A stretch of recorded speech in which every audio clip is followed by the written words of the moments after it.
যালিকাল কিতাবু লা রাইবা ফীহি। কোন বাউল আবার বলে বসে যে আল্লাহর নাকি কি ঠিক নেই, আল্লাহ ইবাদত করুন। যে আল্লাহ একবার বলে কিতাব, একবার বলে কালাম, একবার বলে কোরআন। সেজন্য যারা দাঁড়ানো আছেন ভালো করে বসে পড়ুন। কোরআনের আদাব। কোরআন কার কালাম? আল্লাহর কালাম। আল্লাহর কালামের কি একটু সম্মান নেই? দাঁড়িয়ে দাঁড়িয়ে শুনবো। যাদের অন্তরে কোরআনের মহাব্বত আছে, ভালোবাসা আছে, এক মুহূর্তের মধ্যে যে যেখানে বসে পড়ুন। আর যদি বসতে মনে না চায় মেহেরবানি করে চলে যান। আল্লাহর নবী সাল্লাল্লাহু আলাইহি ওয়াসাল্লাম খুতবা দিচ্ছেন।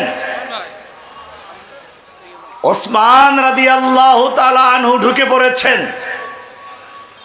আল্লাহর নবী সাল্লাল্লাহু আলাইহি ওয়াসাল্লাম বললেন যে যেখানে ওখানে বসে পড়ো।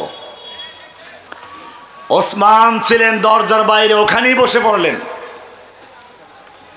রাসূলুল্লাহ সাল্লাল্লাহু আলাইহি ওয়াসাল্লাম ওসমানকে ডাকিয়ে কাছে আনলেন। এটা আদব। আজকে গুরুত্বপূর্ণ কিছু কথা আলোচনা হবে, যদি আল্লাহ তৌফিক এনায়েত করেন ইনশাআল্লাহ সুবহানাহু ওয়া তাআলা। কোরআন, আল কোরআনু কালামুল্লাহ।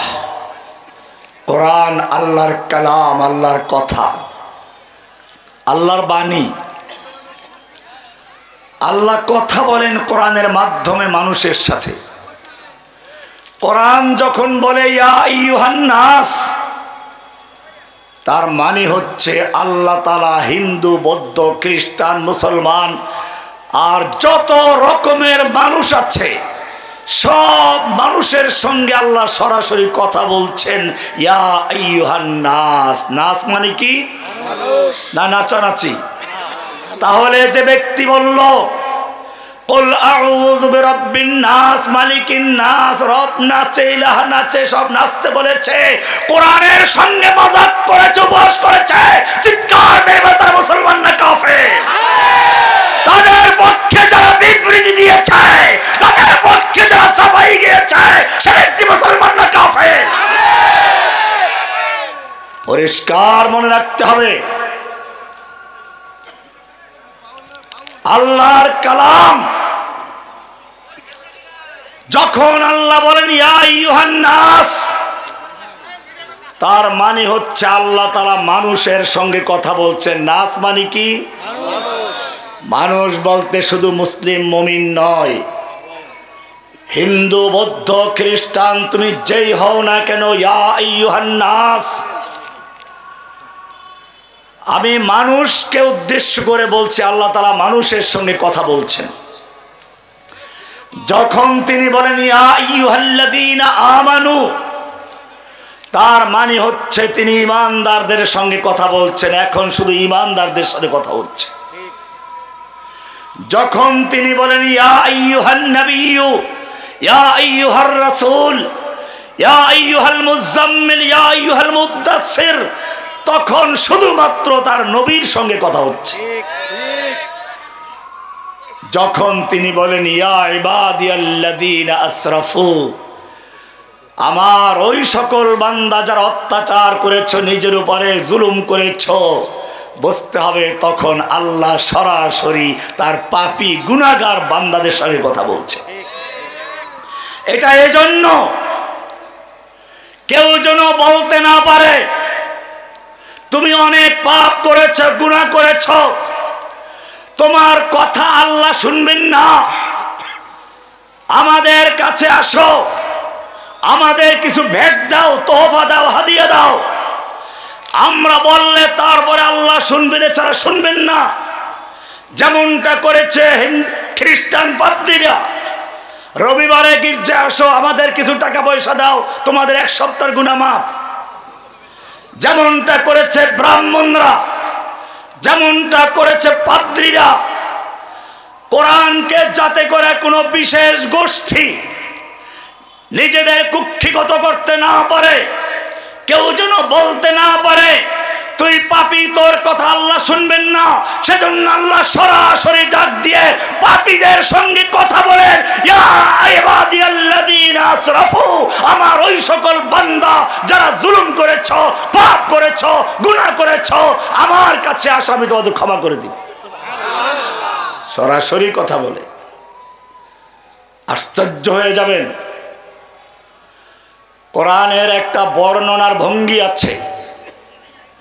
আল্লাহ তাআলা কোরআনে বারবার বলেছেন, ইয়াসআলুনাকা আনিল আহিল্লা, হে নবী আপনাকে লোকেরা জিজ্ঞেস করবে নতুন চাঁদ সম্পর্কে, আপনাকে জিজ্ঞেস করবে, কুল, আপনি বলে দিন, হিয়া মাওয়াকিতুল লিন্নাস, চাঁদ হচ্ছে মানুষের জন্য একটা সময় নির্ধারণকারী চিরস্থায়ী ক্যালেন্ডার।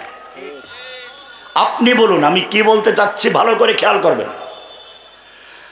ইয়াসআলুনাকা আনির রূহ, হে নবী আপনাকে লোকেরা জিজ্ঞেস করবে রূহ সম্পর্কে, রূহ কি? আপনাকে জিজ্ঞেস করবে, কুলির রূহ মিন আমরি রাব্বি, আপনি বলুন রূহ হচ্ছে আমার রবের একটা কমান্ড, একটা আদেশ, আপনি বলুন। আবার বলা হচ্ছে ইয়াসআলুনাকা আনিল মাহিদ, হে নবী আপনাকে লোকেরা প্রশ্ন করবে মেয়ে লোক যখন মাসিক ঋতুস্রাবে লিপ্ত থাকে তখন তার কাছে যাওয়া যাবে কিনা? কুল, আপনি বলুন হুয়া আযান, নাপাক, তার কাছে যাওয়া যাবে না। ইয়াসআলুনাকা আনিল কালালা, আপনাকে জিজ্ঞেস করবে কালালা সম্পর্কে, নিঃসন্তান মানুষ সম্পর্কে। কুলিল্লাহু ইফতিকুম ফিল কালালা ইয়াসআলুনাকা আনিল খামরি ওয়াল মাইসির, আপনাকে লোকেরা জিজ্ঞেস করবে মদ জুয়া সম্পর্কে। কুল, আপনি বলুন, প্রত্যেকটা জায়গায় আপনাকে জিজ্ঞেস করবে, আপনি বলুন, কিন্তু এক জায়গায় ব্যতিক্রম। ওয়া ইযা সালাকা ইবাদি আন্নি, যদি আপনাকে লোকেরা জিজ্ঞেস করে আমার সম্পর্কে, আমি আল্লাহ সম্পর্কে, ফাইন্নী কারিব, আমি বান্দার কাছে আছি, আপনার কোনো মাধ্যম দরকার নেই। ফাইন্নী কারিব, আমি বান্দার কাছেই আছি। উজিবু দাওয়াতাদ দাঈ ইযা দাআনি, বান্দা যখন আমাকে ডাক দেয় আমি তার ডাকে সাড়া দেই, কোনো ভায়া মাধ্যম নেই। এ কারণে আল্লাহ সুবহানাহু ওয়া তাআলা কোরআন নাজিল করার ক্ষেত্রেও তাওরাত নাজিল করেছেন পাথরের খণ্ডে লিখিত অবস্থায়, কোন কিতাব নাজিল করেছেন চামড়ায় লিখিত অবস্থায়, কোন কিতাব দিয়েছেন বাক্সবন্দি করে। আর ইহুদি আলেমরা সেই বাক্সকে পুঁজি করে ব্যবসা করেছে, গরিব সাধারণকে ধরতে দেয় নাই। ব্রাহ্মণরা তাদের কিতাবকে কক্ষিগত করেছে, সাধারণ নমদেরকে ধরতে ছুঁইতে দেয় নাই। এমনি ভাবে যুগে যুগে মানুষকে বিভক্ত করে তিন শ্রেণীর মানুষেরা নিজেদের গোলাম বানিয়েছে, নিজেদেরকে প্রভু বানিয়েছে। এক শ্রেণীর হচ্ছে ফিরাউন মার্কা শাসকেরা, স্বৈর শাসক, জালিম শাসকেরা। তারা নিজেদেরকে মনে করেছে দেশটা আমার বাবার, এক এক করে দুই দুইটা রাষ্ট্র স্বাধীন করে দিয়েছে, বাপটা আমার, আমার বোনের, আমার ভাইদের, এখানে সাধারণ জনগণের কোনো ক্ষমতা নেই, তারা সব সাধারণ, আমরা সব অসাধারণ। কোরআন বলছে ইন্না ফিরাউনা আলা ফিল আরদ, সূরা কসাস 3 নম্বর আয়াত থেকে পড়ো। ইন্না ফিরাউনা আলা ফিল আরদ, নিশ্চয়ই ফিরাউন তার ভূখণ্ডে সে আলা, সর্বময় ক্ষমতার উচ্চ পর্যায়ে দখল করে আছে। মেম্বার থেকে মন্ত্রী পর্যন্ত ইউপি সদস্য থেকে মন্ত্রী পর্যন্ত তার আঙ্গুলের ইশারা ছাড়া কেউ কিছু করতে পারে না। আলাফিল আরদে সব ক্ষমতা নিজের হাতে কুক্ষিগত করেছে, সব কিছু তার ইশারায় চলবে। এমনি ভাবে ওয়াজআলা আহলাহা শিয়া, সে তার দেশের জনগণকে বিভিন্ন দলে ফেরকা বিভক্ত করেছে। কাউকে রাজাকার তকমা লাগিয়েছে, বুড়ো হলে রাজাকার, যুবক হলে জঙ্গি, আর কেউ স্বাধীনতার পক্ষে, কেউ স্বাধীনতার বিপক্ষে, আর যদি ছাত্র হয় তাহলে তাদেরকে বলবে রাজাকারের নাতিপুতি। ওয়াজআলা আহলাহা শিয়া, কে বলেছেন? আল্লাহ বলেছেন। আল্লাহ কোরআনের 28 নম্বর সূরা আল কাসাস এর শুরুতে আল্লাহ তাআলা বলছেন ওয়াজআলা আহলাহা শিয়া, সে তার দেশের জনগণকে বিভিন্ন শিয়া বানিয়েছে। শিয়া মানে কি? শিয়া মানে দল, শিয়া মানে ইরানের শিয়া না। ওই শিয়াদেরকেও শিয়া বলা হয় কারণ তারাও মানুষের, তাদেরকে দাবি করে তারা শিয়ানে আলী, আলীর দল। শিয়া অর্থ কি? এবারে কোরআনের সূরায়ে কাসাস 28 নম্বর সূরার 4 নম্বর আয়াত, 3 নম্বর না 4 নম্বর আয়াত, ওয়াজআলা আহলাহা শিয়া। এবারে আমার হাতে আছে ওয়াজআলা আহলাহা শিয়া, সে তার দেশের জনগণকে বিভিন্ন দলে বিভক্ত করে রেখেছিল। ইস্তাদঈফু তাইফাতাম মিনহুম, তাদের থেকে একদল মানুষকে দুর্বল করে রেখেছিল। একদলকে তার সোনার ছেলে, একদলকে সন্ত্রাসী বানিয়ে 10টা হুন্ডা 20টা গুন্ডা আন্দোলন ঠান্ডা এরকম উস্কানি দিয়ে একদলকে অস্ত্র দিয়ে শক্তিশালী করেছে, আর একদলকে কারাবন্দি করে তাদের জমি জমা লুটপাট করে ব্যবসা বাণিজ্য ধ্বংস করে দুর্বল করে রাখার চেষ্টা করেছে। ফেরাউনদের চরিত্র আল্লাহ তুলে ধরেছেন। এরপরে বলেছেন ইউযাব্বিহু আবনাহুম ওয়া ইস্তাহয়ী নিসাহুম। ওই ফেরাউনের চরিত্র ছিল সে পুরুষদেরকে হত্যা করত, নারীদেরকে জীবিত রাখত, কিন্তু লেডি ফেরাউন নির্বিচারে গুলি করে ছেলে মেয়ে সকলকে হত্যা করেছে। এইরকম একদল হচ্ছে শাসক, যুগে যুগে যারা নিজেদেরকে এলিট মনে করে, অভিজাত মনে করে, সকল ক্ষমতার মালিক তারা। ফেরাউন সেজন্য যখন মূসা তাকে দাওয়াত দিল, ফেরাউন তার দেশের জনগণকে এর চেয়ে বড় মাঠে জড়ো করলো। কোরআন বলছে ফাহাশারা ফানাদা, সে তার দেশের জনগণকে একত্রিত করলো, হাসর করলো। হাসর, হাসর মানে বড় মাঠ, জড়ো করলো। ফানাদা, সে ঘোষণা করলো আনা রব্বুকুমুল আলা, আমি তোমাদের প্রধান রব, আমার চেয়ে বড় কে আছে। লেডি ফেরাউন এটাই করেছে। এরপরে বলেছে মা আলিমতু মিন ইলাহিন গায়রি, এই ভূখণ্ডে আমি ছাড়া কারো হুকুম চলবে না, আমি ছাড়া কারো আনুগত্য চলবে না, আমার অনুমতি ছাড়া এখানে থাকা যাবে না। এরপরে আরো বলেছে লাইন ইত্তাখাযতা ইলাহান গায়রি, আমাকে বাদ দিয়ে যদি অন্য কোনো ইলাহ গ্রহণ করো, অন্য কোনো আল্লাহ মানো, অন্য কারো বিধান মানো, লা জাআলান্নাকা মিনাল মাসজুনিন, সোজা আমি তোমাদের জেলে ঢুকিয়ে দিব। এক শ্রেণী পাওয়া গেল যারা যুগে যুগে ফেরাউন হয়েছে। মক্কার ফেরাউন আবু জাহল, আবুল হাবরা। এমনি ভাবে ভারতবর্ষের এক সময় ফেরাউন হয়েছিল ইংরেজরা। তারপরে সর্বশেষ আমরা লেডি ফেরাউনকে দেখেছি, একই রকম হুকুমত চালিয়েছে, দেশের জনগণকে দুর্বল করে রেখেছে, কিছু লোকদেরকে অস্ত্র দিয়ে শক্তিশালী করেছে, গুম করেছে, খুন করেছে, লুটতরাজ করেছে, চাঁদাবাজি করেছে, গোটা দেশের অর্থ সম্পদকে খালি করে লুটপাট করে বিদেশে বেগম পাড়া বানিয়েছে। এমনকি যখন পালিয়ে যাচ্ছে তখনও নেতা নেত্রীদের খবর না নিলেও বারবার জিজ্ঞেস করছিল লাগেজ ভর্তি টাকা পয়সাগুলো ঠিক মতো হেলিকপ্টারে উঠলো কিনা। একদল মানুষ হচ্ছে এটা।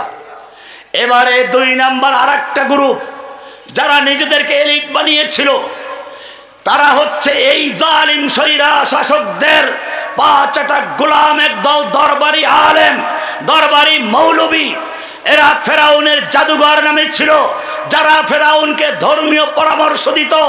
আতাজারু মূসা ওয়া কওমাহু লিয়াযারাকা ওয়া আলিহাতাকা, এই লোকগুলোই বলেছিল তুমি মূসাকে এবং তার কওমকে এই সুযোগ দিবে যে তারা তোমার কওমকে এবং তোমার ধর্মকে নষ্ট করে ফেলবে, তোমার আলিহাদেরকে বর্জন করবে। বোঝা গেল ফেরাউনের কিছু আল্লাহ ছিল। এই লোকগুলো সেই ধর্মীয় আলেম যারা যুগে যুগে ফেরাউনদের শক্তি জুগিয়েছে। জনসমর্থন যখন উল্টে গেছে তখন তারা ফতোয়া লিখেছে। ইংরেজদের পক্ষে গোলাম আহমদ কাদিয়ানী ফতোয়া লিখেছে, লেডি ফেরাউনের পক্ষে 1 লক্ষ মুফতির ফতোয়া ফরিদউদ্দিন মাসউদ লিখেছিল। এই দ্বিতীয় শ্রেণীর লোক, এদের সম্পর্কে কোরআন বলছে ইত্তাখাযু আহবারাহুম ওয়া রুহবানাহুম আরবাবাম মিন দুনিল্লাহ। এরা আল্লাহর পরিবর্তে নিজের আহবারদেরকে, রহবানদেরকে, আহবার মানে বড় বড় আলেম, রহবান মানে বড় বড় পীর মাশায়েখ, ইহুদি খ্রিস্টানরা তাদের বিজ্ঞ বিজ্ঞ বড় বড় আলেমদেরকে, ইসলামী ফাউন্ডেশনের ডিজিদেরকে, এরকম ভাবে ফরিদউদ্দিন মাসউদের মতো লোকদেরকে ইত্তাখাযু আহবারাহুম, তারা তাদের আহবারদেরকে, ওয়া রুহবানাহুম, আর মাজার খানকার কিছু দরবেশ পীরদেরকে তারা রহবান বানিয়েছে, আর বাবা মিন দুনিল্লাহ, আল্লাহর পরিবর্তে রব বানিয়েছে। রব বানিয়েছে। আদি ইবনে হাতেম তাইর পুত্র আদি মক্কা বিজয়ের পরে পালিয়ে গিয়েছিল। আল্লাহর নবীর কাছে তার বোন এসে আমান চাইল, নিরাপত্তা চাইল। নবী তাকে নিরাপত্তা দিলেন।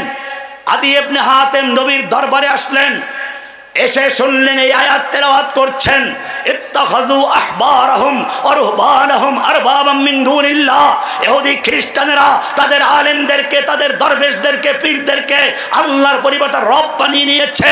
বাপের বেটা আদি দাঁড়িয়ে গেছে, বলছে ইয়া রাসূলুল্লাহ আমার আপত্তি আছে, আমি খ্রিস্টান আলেম, ইহুদি ধর্ম সম্পর্কে জ্ঞান আছে, আমরা ইহুদি খ্রিস্টানরা আল্লাহর পরিবর্তে আমাদের পোপ পাদ্রীদেরকে, আলেমদেরকে রব বানাই নাই।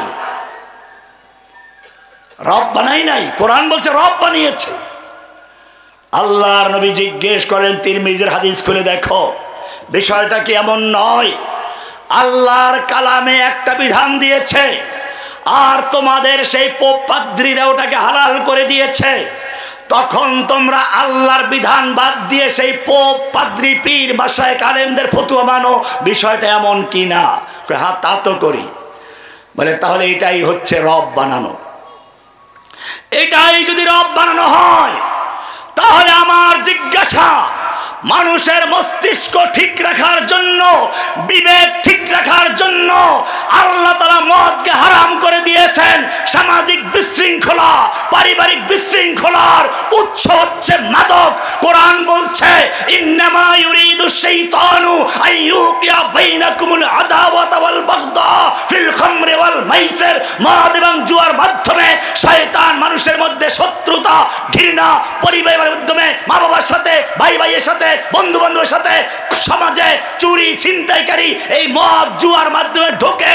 আল্লাহ সেজন্য মদ হারাম করেছেন। ও আমার জাতি, আল্লাহর হারামকৃত মদকে যারা লাইসেন্স দিয়ে দোকানে বিক্রি করার জন্য পারমিশন দেয়, যারা মদ খাওয়ার জন্য লাইসেন্স দেয়, তারা আল্লাহর পরিবর্তে নিজেরা রব হয়েছে কিনা?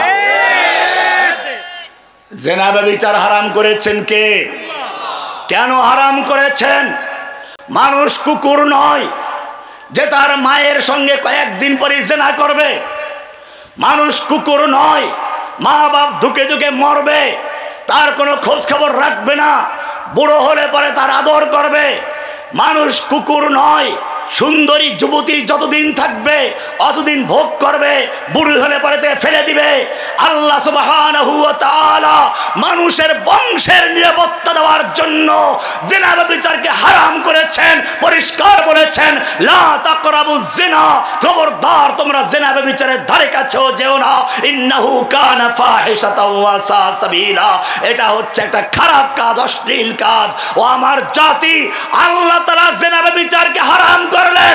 সেই জিনা ব্যভিচারকে যারা বৈধতা দেওয়ার জন্য, যারা বেশ্যাদেরকে বেশ্যা বলা যাবে না, পতিতা বলা যাবে না, বরং তাদেরকে সমাজে আইনি প্রতিষ্ঠা দেওয়ার জন্য যৌন কর্মী বলতে হবে, সমাজে তাদেরকে বৈধতা দিতে হবে।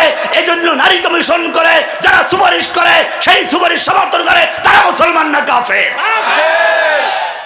আরো সামনে চলো, আল্লাহ সুবহানাহু ওয়া তাআলা মানুষের নিরাপত্তার জন্য, জীবনের নিরাপত্তার জন্য কিসাসের বিধান দিয়েছেন। কিসাস আল্লাহ প্রদত্ত বিধান।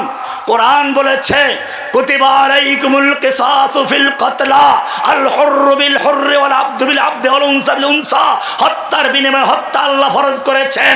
এরপরে বলেছেন ওয়ালাকুম ফিল কিসাসে হায়াতুন ইয়া উলিল আলবাব, হে জ্ঞানী লোকেরা তোমাদের জন্য খুনের বদলায় খুন ফরজ করা হয়েছে। কেন ফরজ করেছি? এটা এজন্য এর দ্বারা অনেক লোকের জীবন বাঁচবে, খুন বন্ধ হয়ে যাবে। কারণ যদি একজন খুনিকে বিচারের মাধ্যমে মাঠে এনে সবার সামনে তার গর্দানটা উড়িয়ে দেওয়া হয়, যে দেখবে, যারা শুনবে, কিয়ামত পর্যন্ত আর তার কেউ হত্যা করার কথা কেউ মনে করবে না। আফগানিস্তানে ইদানিং একটা কার্যকর করেছে। আমাদের দেশের কিছু পত্রিকায় লিখেছে, সাংবাদিক বলেছে প্রতিহিংসামূলক হত্যা বাস্তবায়ন করেছে। ওদের মাথা খারাপ হয়ে গেছে। মনে রাখতে হবে, হত্যার বিনিময়ে হত্যা, খুনের বদলায় খুন ফরজ করেছেন কে? আল্লাহ। আল্লাহর এই বিধানকে যদি কোনো ব্যক্তি প্রতিহিংসা বলে, তুচ্ছ-তাচ্ছিল্য করে, ও আমার জাতি চিৎকার মেরে বলে সে মুসলমান না কাফের। আল্লাহর কালাম, আমি কালাম নিয়ে কথা বলছি, আল্লাহর কালাম। আল্লাহ তাআলা চোরের জন্য, জান মালের নিরাপত্তার জন্য, জানের নিরাপত্তার জন্য কিসাসের বিধান দিয়েছেন। মালের নিরাপত্তার জন্য চোরের হাত কাটার বিধান দিয়েছেন। কোরআন পরিষ্কার বলেছে আস-সারিকু ওয়াস-সারিকাতু ফাকতাউ আইদিয়াহুমা, চোর চাই পুরুষ হোক চাই নারী হোক, যেই হোক না কেন হাত কেটে দাও। বিধানটা কার? আল্লাহ বলছেন নাকালাম মিনাল্লাহ, এটা আল্লাহ প্রদত্ত শাস্তি, কারো ক্ষমা করার সুযোগ নেই। মক্কা বিজয় হলো মাত্র 3 দিন হয়েছে। এর মধ্যেই মক্কার কুরাইশ বংশের সম্মানিত শাখা বনু মাখজুম গোত্রের একজন মহিলা চুরি করে বসেছে। চোরের নামটাও আবার মহিলার নাম ফাতেমা। সর্বনাশ হয়ে গেছে। মক্কা বিজয়ের পরে প্রথম ঘটনা, এই মহিলার হাত কাটা গেলে কুরাইশ বংশের নাক কাটা যাবে, তাহলে কি করে রহিত করা যায়? সেজন্য আল্লাহর নবীর কাছে একটু সুপারিশ করা প্রয়োজন। কে সুপারিশ করবে? সেজন্য আল্লাহর নবীর পালক পুত্র যায়েদের পুত্র উসামা, আল্লাহ নবীর পালক নাতিকে সবাই ধরলো। তুমি গিয়ে একটু তোমার দাদার কাছে কানে কানে বলবে, ইয়া রাসূলুল্লাহ, একটা চুরির ঘটনা ঘটে গেছে। চুরিটা করেছে মক্কার এক সম্ভ্রান্ত নারী। এর হাত কাটা গেলে গোড়া কুরাইশ বংশের বদনাম হবে। আপনার বংশ তো কুরাইশ বংশ, তাছাড়া ওই মহিলার নামটাও আপনার মেয়ে ফাতেমার নামে নাম। তাছাড়া এই লোকগুলো নতুন ইসলাম কবুল করেছে, মুসলিম। হাত কাটা গেলে পরে ওরা মুরতাদ হয়ে যাওয়ার আশঙ্কা আছে। অনেক সাজিয়ে গুছিয়ে এ নিয়ে বেনিয়ে আল্লাহর নবীর কাছে বলা হলো। হাদিস খুলুন, আল্লাহর নবীর কাছে যখন এই আওয়াজ পৌঁছানো হলো, সঙ্গে সঙ্গে নবীর চেহারা লাল হয়ে গেল। রাগে ক্ষোভে তিনি বললেন, আতাশফাউ ফি হাদ্দিন মিন হুদুদিল্লাহ, ও উসামা, তুমি আল্লাহর একটা বিধান নিয়ে আমাকে সুপারিশ করছো। জেনে রাখো, এই রোগের কারণে বড় লোকেরা চুরি করলে আগে হাত কাটা হতো না, ক্ষমা করে দেওয়া হতো। গরিবরা চুরি করলে হাত কাটা হতো। এই কারণে পূর্বের যুগের লোকদের ধ্বংস এসেছে। সামাজিক ব্যবস্থা, আইনি কাঠামো, ন্যায় বিচার ধ্বংস হয়েছে। জেনে রাখো, এটা আল্লাহর বিধান। আল্লাহি ইন্নালাউ ফাতেমা বিনতে মুহাম্মদ সারাকাত, যদি এই কুরাইশ বংশের মেয়ে ফাতেমা নয়, আল্লাহর নবী মুহাম্মদ সাল্লাল্লাহু আলাইহি ওয়াসাল্লামের কলিজার টুকরা, আজকে সেই ফাতেমাও যদি চুরি করত, লাকাতাতু ইয়াদাহা, আমি আল্লাহর বিধান বাস্তবায়ন করতে গিয়ে তার হাত পর্যন্ত কেটে ফেলতাম। আল্লাহর বিধান বাস্তবায়ন করা ক্ষমতা, এটা পরিবর্তন করার ক্ষমতা কারো আছে? যারা আল্লাহর সেই বিধানকে বাতিল করে কয়েকদিনের জেল জুলুম দিয়ে দেয় আর আল্লাহর উপরে প্রশ্ন করে, সেই লোকগুলো মুসলমান না কাফের? তবে এখানে ভালো করে বুঝতে হবে, এটাকে দিয়ে তারা ইসলামের এই বিধানগুলোকে দিয়ে ভয় দেখায়। ইসলাম আসলে চোরের হাত কাটা যাবে, বর্বর আইন। কিন্তু জেনে রাখো, আল্লাহর এই বিধান তখনই এসেছিল যখন যাকাত ভিত্তিক অর্থ ব্যবস্থা চালু করার পরে মানুষের অন্ন, বস্ত্র, বাসস্থান, খাদ্য, চিকিৎসা সব কিছুর ব্যবস্থা হয়েছে। এখন আর চুরি করার কোনো প্রয়োজন নেই। তখনই ইসলাম বলেছে, এখন থেকে যদি কেউ চুরি করে, সে পেটের তাড়না নয়, বেগম পড়াবার জন্য অথবা বিদেশে তার বোন যে আছে, বোনের ছেলেরা আছে, নিজের ছেলে আছে, ওদেরকে সম্পদশালী করার জন্য চুরি করছে, ওদের হাত কেটে দাও। প্রমাণ দেখুন, ওমর রাদিয়াল্লাহু তাআলা আনহুর যুগে দেশে অভাব দেখা দিল। বিচারকদের কাছে পত্র লিখলেন, দেশে অভাব দেখা দিয়েছে, এখন থেকে যদি কোনো চোর চুরি করে তাহলে জেনে বুঝে হাত কাটতে হবে। যদি কোনো চোর চুরি করে, তার বাচ্চা ক্ষুধার্ত, ক্ষুধার অবস্থায় কান্নাকাটি করছে, মা বাবা সহ্য করতে পারে নাই, সেজন্য চুরি করে একটু বাচ্চার মুখে খাবার দেওয়ার জন্য চুরি করেছে, ওর হাত কাটা যাবে না। আমার প্রশ্ন, আল্লাহর নবী যেই আইন বললেন পরিবর্তন করা যাবে না, ওমর রাদিয়াল্লাহু তাআলা আনহুর কি ক্ষমতা ছিল? তিনি কেন এই রাষ্ট্রীয় প্রজ্ঞাপন জারি করেছিলেন? তিনি কেন সেই রায়ের এরকম আইন ফরমান জারি করেছিলেন? পরিষ্কার লেখা আছে হাদিসে, ইদরাউল হুদুদ মাস্তাতাতুম। আল্লাহর নবীর এই ছাত্র ওমর ইবনে খাত্তাব এই আইন সম্পর্কে জানতেন। এই আইন এই পেঁয়াজ চোর, লবণ চোর, তেল চোর, আলু চোরদের জন্য নয়, চাউল চোরদের জন্য নয়, ক্ষুধার তাড়নায় চুরি করার জন্য নয়। এই চোর হচ্ছে ভিআইপি চোরদের জন্য। এখন যেহেতু অভাব দেখা দিয়েছে, সেজন্য এই চুরির বিধান এখন কার্যকর হবে না। এটাই ফুকাহায়ে কেরামদের মত। আল হুদুদ ওয়াল কিসাসু তানদারিউ বিশুবহাত। যেখানে সংশয় থাকবে, যেখানে কোন রকমের ওজর থাকবে, অজুহাত থাকবে, সেখানে এই বিধান কার্যকর হবে না। পরিষ্কার হয়ে গেল, চোরের হাত কাটা বিধান কে দিয়েছেন? যদি আজকে এই মহাসমাবেশের সামনে একটা চোর ধরে এনে ইসলামী আইন অনুযায়ী বিচারের মাধ্যমে, তবে ব্যক্তিগত বিষয় না এগুলো, বিচারের মাধ্যমে জনসমক্ষে একটা লোকের হাত কাটা হতো, আর সবাই নিশ্চিত হতো যে কেউ চুরি করে ধরা পড়লে হাত কাটা যাবে, তাহলে দরজা পর্যন্ত খোলা দিয়ে ঘুমিয়ে যাও, স্বর্ণের দোকান খোলা থাকবে, কারো সাহস হবে না চুরি করার জন্য, কারণ চুরি করে হাত দেওয়ার মতো কারো সাহস নেই। এভাবে আল্লাহ সুবহানাহু ওয়া তাআলা তার কালাম কোরআন দিয়েছেন, যাতে করে কোনো ব্যক্তি কুক্ষিগত করতে না পারে। এই কারণে বড় লোক নেই, ছোট লোক নেই। আল্লাহ তাআলা কোরআনকে দিয়েছেন এমন ভাবে, কাগজের টুকরায় লিখে নয়, পাথরের টুকরায় লিখে দেন নাই ভেঙে যাবে, আর কাঠের টুকরা লিখে দেন নাই ঘুন পোকা খেয়ে ফেলবে, কাগজে আর চামড়ায় লিখে দেন নাই ধুল বালু পরে নষ্ট হয়ে যাবে, বাক্সবন্দি করে দেন নাই কোন পীর পুরোহিতরাকে কুক্ষি করবে। আল্লাহ রাব্বুল আলামিন সেজন্য কোরআনকে সংরক্ষণ করার জন্য মানুষের অন্তরকে সিনাকে কবুল করেছে। কোরআন আল্লাহর কালাম। আপনি বলবেন কোরআনে তো আছে, ওই যে বাউলদের মতো, লাউ আনজালনা হাযাল কুরআন আলা জাবাল, যদি আমি এই কোরআনকে পাহাড়ের উপরে নাজিল করতাম, আলা জাবালিন নাকেরা, যে কোনো পাহাড়, বাংলাদেশের পাহাড়, ইন্ডিয়ার পাহাড়, দুনিয়ার যত বড় পাহাড় হোক না কেন, লাউ আনজালনা হাযাল কুরআন আলা জাবাল, আমি যদি এই কোরআনকে পাহাড়ের উপরে নাজিল করতাম, লারাইতাহু খাশিআম মুতাসাদ্দিআম মিন খাশিয়াতিল্লাহ, তাহলে তুমি দেখতে আল্লাহর ভয়ে পাহাড় বিনয়ী হয়ে চূর্ণ বিচূর্ণ হয়ে কুরকুরা হয়ে যেত। কে বলেছেন? এত বড় কঠিন কোরআন, এত বড় ভারী কোরআন, যেটাকে আল্লাহ নিজেই বলেছেন, ইন্না সানুলকি আলাইকা কওলান সাকিলা, হে নবী আপনার উপর আমি এক ভারী কোরআন নাজিল করতে যাচ্ছি। ইলাহুল আলামিন, এই কোরআনকে তুমি মানুষের সিনার মধ্যে কিভাবে নাজিল করলে? আল্লাহ তাআলা জানাচ্ছেন, আলাম নাশরাহ লাকা সাদরাক ওয়া ওয়াদানা আনকা বিজরাক, শুনে রেখো আমার কালাম ঠিকই ভারী, কিন্তু এই ভারী কোরআনকে নাজিল করার জন্য আমি একটা কৌশল অবলম্বন করেছি। সরাসরি সাধারণ মানুষের কলবে নাজিল করি নাই। সূর্যের আলো যেরকম ভাবে চাঁদে পড়ে সেখান থেকে ঠান্ডা স্নিগ্ধ আলো পৃথিবীতে চলে আসে, ঠিক তেমনি ভাবে আমি আমার কোরআনকে নাজিল করার জন্য আমার নবীর কলবকে তৈরি করেছি, প্রস্তুত করেছি।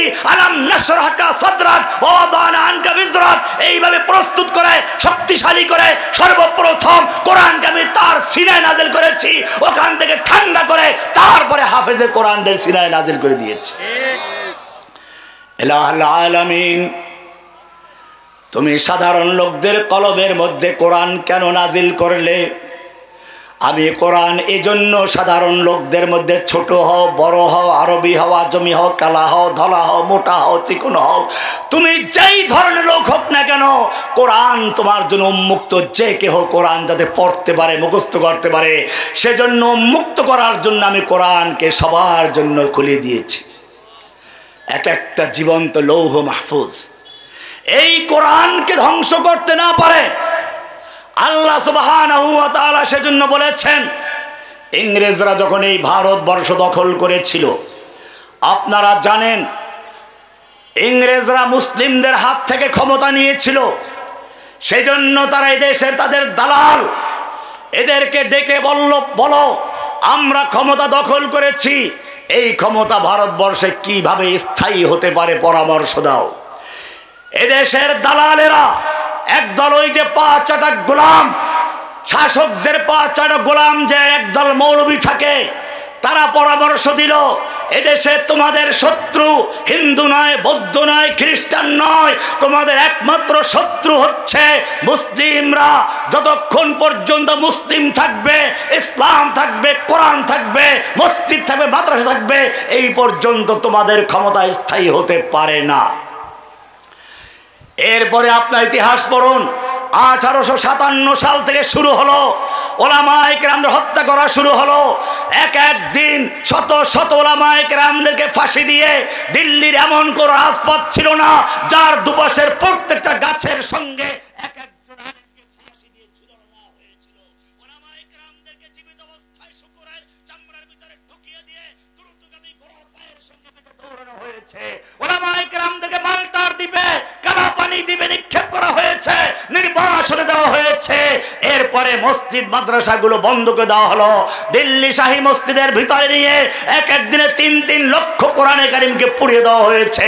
মাদ্রাসাগুলোর অক্ষ সম্পত্তি বাতিল করে হিন্দুদেরকে জমিদারি দেওয়া হলো। এভাবে যখন আলেম হত্যা করা হলো, মাদ্রাসা বন্ধ করা হলো, মসজিদ বন্ধ করা হলো, অক্ষ সম্পত্তি বাতিল করা হলো, তারপরেও দেখা গেল ভারতে ইংরেজ বিরোধী আন্দোলন বন্ধ হয়ে যাওয়া দূরের কথা, আরো দাবানলের মতো ছড়িয়ে পড়লো। তখন ইংরেজরাই দালালদেরকে আবার ডাকলো, তোমাদের পরামর্শ অনুযায়ী মাদ্রাসা বন্ধ করেছি, মসজিদ বন্ধ করেছি, আলেম হত্যা করেছি, আর তোমাদের অক্ষ সম্পত্তি বাতিল করেছি, এরপরেও কেন আমাদের ইংরেজ বিরোধী আন্দোলন আরো ছড়িয়ে পড়ছে, আরো বরং তেজস্ব হচ্ছে? তখন ইংরেজদের এই দালালরা বলল, দেখো, কতগুলো ছোট ছোট হাফেজদেরকে নিয়ে গেল, ইংরেজদের সামনে উপস্থাপন করে বলল, তোমরা যেই কোরআন পুড়িয়েছ ওটা কাগজের কোরআন, তোমরা যেই মাদ্রাসা পুড়িয়ে দিয়েছ, ইটের আর কাঠের মাদ্রাসা পুড়িয়েছ, তোমরা যে আলেমদেরকে ফাঁসি দিয়েছ অথবা জেলে দিয়েছ, কিছু কিছু বড় আলেমদেরকে তোমরা ফাঁসি দিয়েছ, কিন্তু জেনে রাখো এই যে বাচ্চারা বসে আছে, 14 বছরের বাচ্চা, 12 বছরের বাচ্চা, 9 বছরের বাচ্চা, 8 বছরের বাচ্চা, প্রত্যেকটা বাচ্চার অন্তরের ভিতরে, কলবের ভিতরে, সিনার ভিতরে 30 পারা কোরআন লৌহে মাহফুজ হয়ে সংরক্ষিত আছে। বলে তাহলে কি করতে হবে? এভাবে কোরআন ধ্বংস করা যাবে না। তাহলে কি করতে হবে? এইখানে 12 জিনিস, এইটাই গুরুত্বপূর্ণ কথা, ভালো করে শুনে রেখো। এতদিন পর্যন্ত আলেমদের হত্যা করেছে, মুসলিমদেরকে হত্যা করেছে, মুসলিম মারা গেছে, ইসলাম আরো শক্তিশালী হয়েছে, ঠিক কিনা?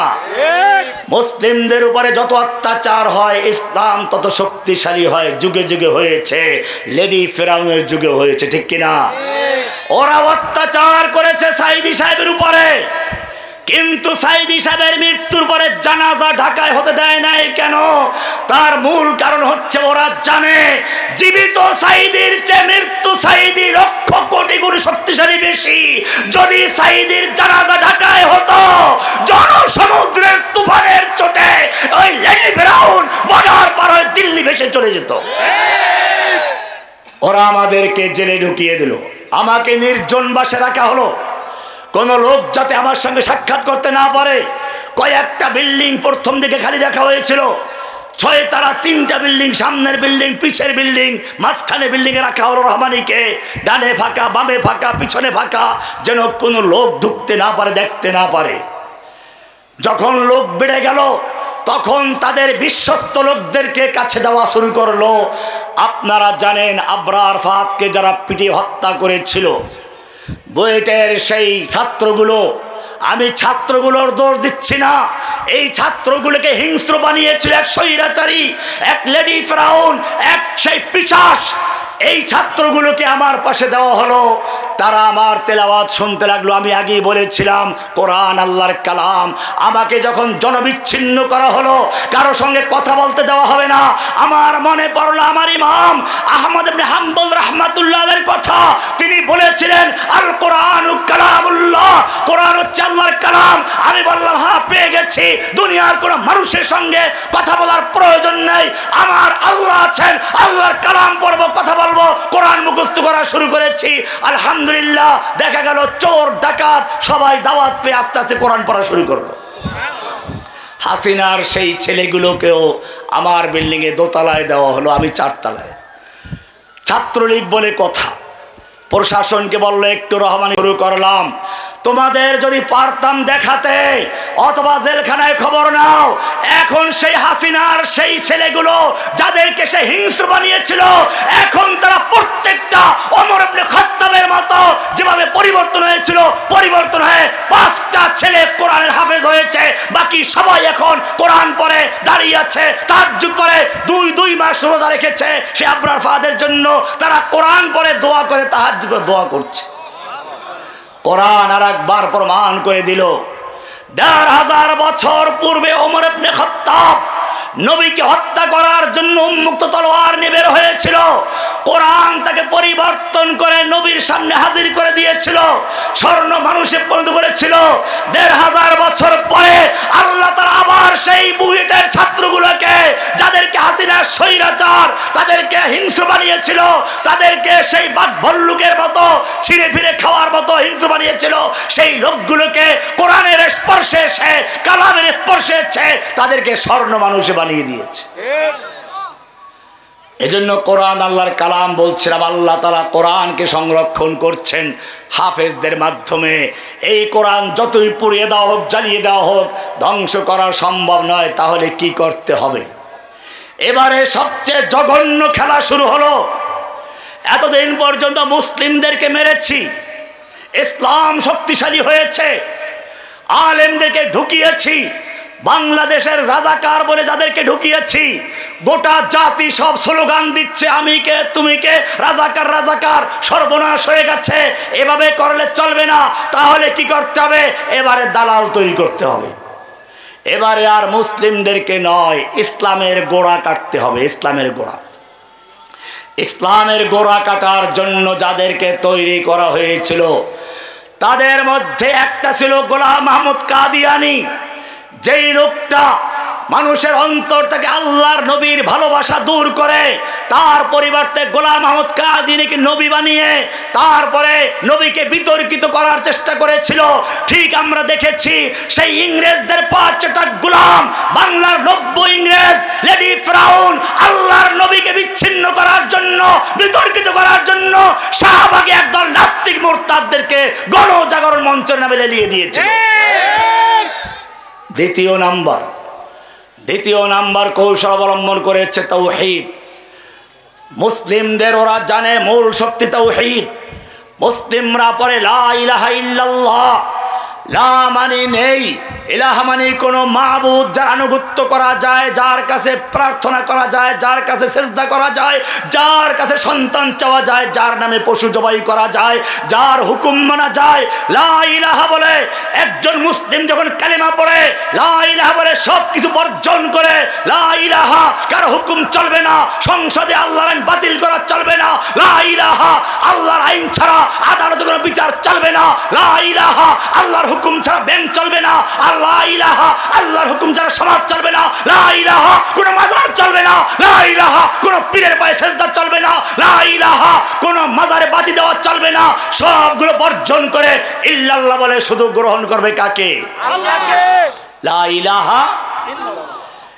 একটা পুরাতন বিল্ডিং এ রং করতে গেলে মানুষ যেরকম ভাবে প্রথমে পুরাতন রংটা ঘষে মেজে ধুয়ে মুছে পরিষ্কার করে তারপরে নতুন রং করে, ঠিক তেমনি ভাবে একজন লোক যখন ইসলামে প্রবেশ করে লা ইলাহা বলে সব কিছু ধুয়ে মুছে পরিষ্কার করে, কোনো নেতা নয়, নেত্রী নয়, আদর্শ নয়, সব বাতিল করে শুধু একজনকে মানে লা ইলাহা ইল্লাল্লাহ বলে কাকে গ্রহণ করে?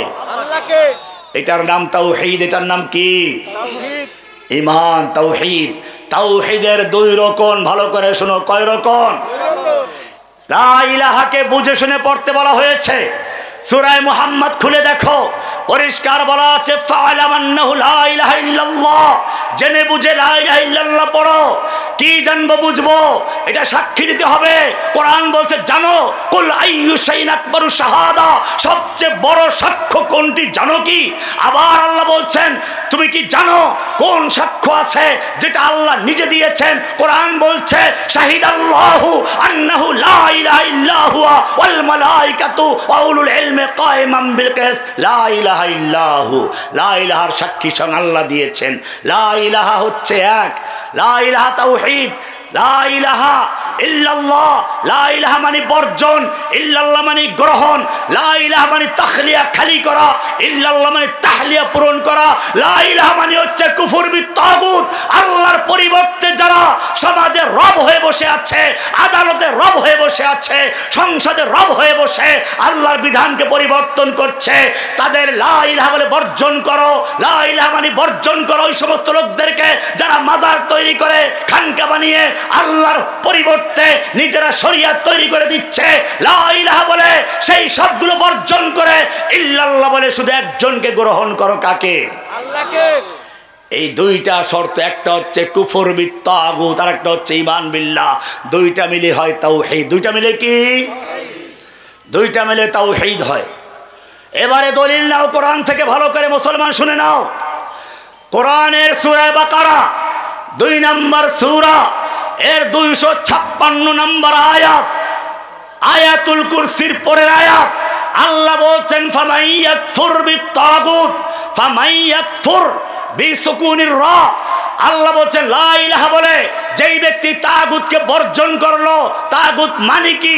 আল্লাহর পরিবর্তে যাদের পূজা করা হয়, আল্লাহর পরিবর্তে যাদের কাছে সন্তান চাওয়া হয়, আল্লাহর পরিবর্তে যাদের পায়ে সেজদা করা হয়, আল্লাহর পরিবর্তে যাদের সামনে নীরবে দাঁড়িয়ে থাকা হয়, লা ইলাহা বলে তাগুতকে বর্জন করো। তাগুত হচ্ছে তারা যারা আদালতে বসে আল্লাহর আইন বাতিল করে, মানব রচিত আইনে বিচার ফয়সালা করে, তাদেরকে বর্জন করো। লা ইলাহা বলে তাগুত হচ্ছে তারা যারা সংসদে বসে আল্লাহর আইনকে বাতিল করে দিয়ে নিজেরা ভঙ্গর আইন তৈরি করে, সেই আইন দিয়ে বিচার করতে বাধ্য করে, ওই আইন না মানলে কারাগারে ঢুকিয়ে দেয়, জেলখানায় ঢুকিয়ে দেয়। লা ইলাহা বলে ফামান ইয়াকফুর বিত তাগুত, তাগুতকে বর্জন করলো, ওয়া ইউমিন বিল্লাহি ইল্লাল্লাহ বলে আল্লাহকে গ্রহণ করলো। এই দুইটা কাজ যে করলো, আল্লাহ বলছেন, উলামায়ে কেরাম সাক্ষী থাকুন, আল্লাহ বলছেন ফাকাদ ইস্তামসাকা, ইস্তামসাকা বলেছেন, মাসাকা বলেন নাই। ইস্তামসাকা মানে শক্তভাবে ধরেছে, শক্তভাবে ধরেছে। কি ধরেছে? বিল উরওয়াতিল উসকা, শক্ত হাতল ধরেছে, লান ফিসামা লাহা, যা কখনো ছিঁড়ে যাবার নয়। কি বলা হচ্ছে? আল্লাহ তাআলা জানিয়ে দিচ্ছেন যে ব্যক্তি সমস্ত তাগুতকে বর্জন করে আল্লাহকে গ্রহণ করবে, একটা শক্ত ডাল ধরে ঝুলতে হলে এক হাতে ধরলে বেশিক্ষণ ঝোলা যাবে না, ছিটকে পড়ে যাবে। শক্তভাবে ধরতে হলে 2 হাত দিয়ে ধরতে হবে। সেটাই আল্লাহ আয়াতে বলেছেন, সূরা বাকারার 256 নম্বর আয়াত আল্লাহ বলেছেন ফামান ইয়াকফুর বিত তাগুত, যে ব্যক্তি লা ইলাহা বলে তাগুতকে বর্জন করেছে, ইল্লাল্লাহ বলে আল্লাহকে গ্রহণ করেছে। কয় হাত হলো? কয় হাত হলো? কি কি? কুফর বিত তাগুত, ঈমান বিল্লাহ। জোরে বলো কি কি? আরো জোরে, কুফর বিত তাগুত, ঈমান বিল্লাহ। তাওহীদের 2 রকম। জোরে বলো, তাওহীদের 2 রকম। কুফর বিত তাগুত, ঈমান বিল্লাহ।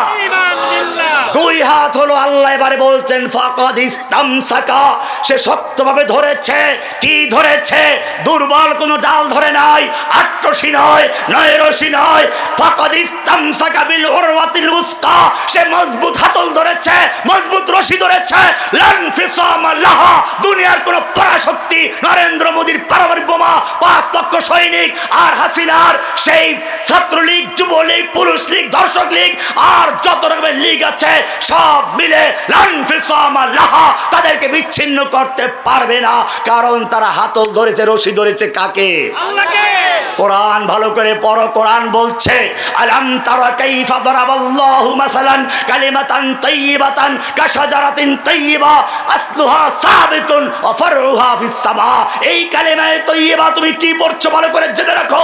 আল্লাহ বলছেন আলাম তারা, তুমি কি জানো কি কালিমা তুমি পাঠ করেছো? কালিমাতান তাইয়িবাতান কাশাজারাতিন তাইয়িবা। এই কালিমা হচ্ছে একটা পবিত্র গাছের মতো। যেমন খেজুর গাছ মনে করো, যার ডালগুলো থাকে নিচে গ্রথিত মাটির ভিতরে, তার শাখাগুলো, তার জড় শিকড়, আর ডাল থাকে উপরে। ঝড়ো হাওয়ায় তার ডালের পাতাও ঝরাতে পারে না, তাকেও কাট করতে পারে না। আল্লাহ বলছেন এরকম শক্তিশালী মজবুত কালেমা, যার শিকড় হচ্ছে মাটিতে, ডাল হচ্ছে আরশে, কিয়ামত পর্যন্ত তাদেরকে কেউ পরাজিত করতে পারবে না। লান ফিসাবা লাহা। কে বলেছেন? আল্লাহ। কোরআন সেজন্যই বলেছে। কিন্তু যদি লা ইলাহা ক্লিয়ার না থাকে, তাগুতকে বর্জন না করো, আল্লাহ মানে আবার তাগুত মানে, একবার হজ করতে পট্টি বাঁধে, আবার মাথায় তিলক লাগায়, আবার মুসলমানদের সঙ্গে নামাজ রোজার কথাও বলে, কোরআন পড়া ছাড়া নাস্তা করে না, এমনিকের তাহাজ্জুদ পড়া ছাড়া কোনো কিছু করে না, নির্বাচন আসলে হাতে তসবিহ লয়, আবার যখন বিপদে পড়ে তখন দিল্লি গিয়ে আশ্রয় নেয়। এদেরকে কোরআনের ভাষায় কি বলে? মুনাফিক। কি বলে? আমি দলিল দিচ্ছি একটু পরে। মুনাফিকরা ভিআইপি মুনাফিক। একটা হচ্ছে আমি বলি গরিবের মুনাফিক, গ্রামের মুনাফিক, ওটা সবাই জানো। সেটা হচ্ছে ইজা হাদাসা কাযাবা ওয়া ইজা ওয়াদা খিলাফা ওয়া ইজা তুমিনা খানা, কথা বললে মিথ্যা বলে, ওয়াদা করলে খেলাফ করে, আমানতের খেয়ানত করে। কয়টা হইছে? 3টা। আর একটা হাদিস আছে ওয়াইদা খাসামা ফাজারা, ঝগড়া লাগলে অশ্লীল গালিগালাজ করে। কয়টা হইছে? আবার বলেন, কথা বললে মিথ্যা বলে, ওয়াদা করলে খেলাফ করে, আমানত রাখলে খেয়ানত করলে, ঝগড়া লাগলে অশ্লীল বলে। কয়টা হইছে? এই মুনাফিকের লক্ষণগুলো হচ্ছে গরিব মুনাফিক, গ্রামের মুনাফিক। এই লক্ষণ থাকলেও মুনাফিক বলা জরুরি না, নাও হতে পারে। এখন একটা উদাহরণ দেব। আবার এক লোক, তার ছেলে 12-13 বছর বয়স, তার ছেলে তার শালা থাকে বিদেশে, আজকে দেশে আসবে। ছেলেকে নিয়ে গেছে, 12 বছরের ছেলেকে নিয়ে গেছে এয়ারপোর্টে। তার শালা, বাবার শালা মানে মামা আসবে। বাবাকে ছেলে জিজ্ঞেস করল, আব্বু তোমার শালা দেখতে কেমন? তোমার শালা দেখতে কেমন? বাপে বলছে তোর বাপের শালা দেখতে কালা। কি বলেছে?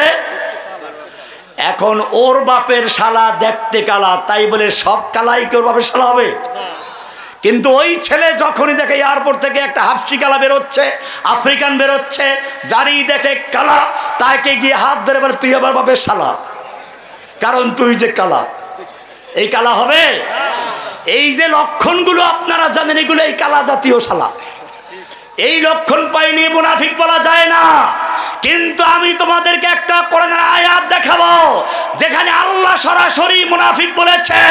এটা ভিআইপি মুনাফিক। এটা হচ্ছে ওই লোকগুলো যারা কুলুবুহুম মাল কুফার ওজুহুম মাল মুসলিমিন, মক্কায় গিয়ে হজ করে আর দিল্লিতে গিয়ে কাফেরের কাছে গিয়ে আশ্রয় প্রার্থনা করে।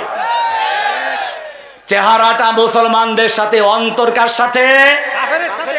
নাফাকুন শব্দের অর্থ সাপের গর্ত, ইঁদুরের গর্ত, গুই সাপের গর্ত। মুখ থাকে কয়টা?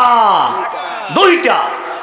যখন বিড়াল তাড়া করে অথবা গুই সাপকে যখন এই শিকারী তাড়া করে, তখন গুই সাপ মুখ বের করে একটা দিয়ে, তারপরে ধোকা দিয়ে ও আর এক মুখ দিয়ে বের হয়ে চলে গেছে। শিকারী তো পেতে পৌঁছে আসে, বের হলেই মারবো, কিন্তু বেচারা কোথায় চলে গেছে। যেরকমটা হয়েছে, এদিক থেকে আবাবিলের ঝাঁক স্কুল কলেজ মাদ্রাসা থেকে বের হয়ে চলে গেছে। ইঁদুরকে গর্ত থেকে টেনে বের করা হবে, ইঁদুর ওদিক দিয়ে হেলিকপ্টার নিয়ে পালিয়ে চলে গেছে। এটার নাম মুনাফিকের নাম কি? আমি বানিয়ে বলছি না, আরবি ডিকশনারি খোলো, অথবা আরব দেশে যারা চাকরি করে ওদেরকে জিজ্ঞেস করো নাফাকুন শব্দের অর্থ কি। সুরঙ্গ পথ, ওই যে পাহাড় দাঁড়িয়ে আছে, নিচ দিয়ে গাড়ি ঢুকে আরেক দিকে বের হয়ে গেছে। তুমি কর্ণফুলী নদীতে যাও, টানেল দেখো, এক মুখ দিয়ে ঢুকে গেছে, নদী দাঁড়িয়ে আছে, জাহাজ চলছে, লঞ্চ চলছে, নৌকা চলছে, কিন্তু নিচে দিয়ে গাড়ি উপর দিয়ে ঢুকে, এক পাশ দিয়ে ঢুকে আরেক পাশ বের হয়ে গেছে। আরবিতে বলে নাফাকুন। কি বলে? কি বলে? রুট ওয়ার্ড আছে, রুট ওয়ার্ড। নাফাক হচ্ছে মূল শব্দ, নাফাকুন মানে দুই মুখীর গর্ত, যার দুইটা মুখ থাকে, ওখান থেকে মুনাফিক। ওখান থেকে কি মানে যার দুইটা চেহারা থাকে, কলবটা থাকে একদিকে, অন্তরে থাকে একটা, চেহারা মুখে থাকে আর একটা। অন্তর থাকে কাফেরের সঙ্গে আর চেহারা থাকে মুসলমানদের সঙ্গে, একে বলা হয় কি? নাফাকুন থেকে মুনাফিক। ওই আর একটু বলে দেই, বাউল। বাউল, বাউল মানে কি? পেশা। বাউল মানে কি? ডিকশনারি খোলো, যতগুলো ডিকশনারি আরবি কিতাব আছে, আরবি বাংলা বিষয় পাওয়া যায়, গুগলে সার্চ দাও, এআই কে জিজ্ঞেস করো, সবাই বলবে বাউল অর্থ কি? পেশা। বাউল অর্থ কি? পেশা। সেটা হলো রুট ওয়ার্ড, মূল শব্দ। এখান থেকে যদি বলো সে পেশাব করে, আমি পেশাব করি, অতীত পেশাব করেছি, সামনে করেছি, ওটা পরিবর্তন হবে। বাংলায় যেমন বলি আমি পেশাব করেছি, আমি করব, আরবিতে বললে কি আসবে? হুয়া ইয়াবুল, আনতা তাবুল, আনা আবুল, আনা। হ্যাঁ, আরবি খোলো। রহমানি মজাক করে না, রহমানি আরবির উস্তাদ। ডিকশনারি খুলে দেখো, ওরা বলবে বাউল আসছে বাতুল থেকে। কোথায় বাতুল আর কোথায় বাউল? তারপরে লেখছে ওরা আবার, ওদের কোনো ধর্মীয় গ্রন্থ নাই, বাউলদের কোনো কিতাব নাই। এই জন্য বাংলা একাডেমি ওদের পক্ষে কিতাব লিখেছে, কারণ ওদেরকে তৈরি করেছে যে ওদের ইংরেজ বাবারা।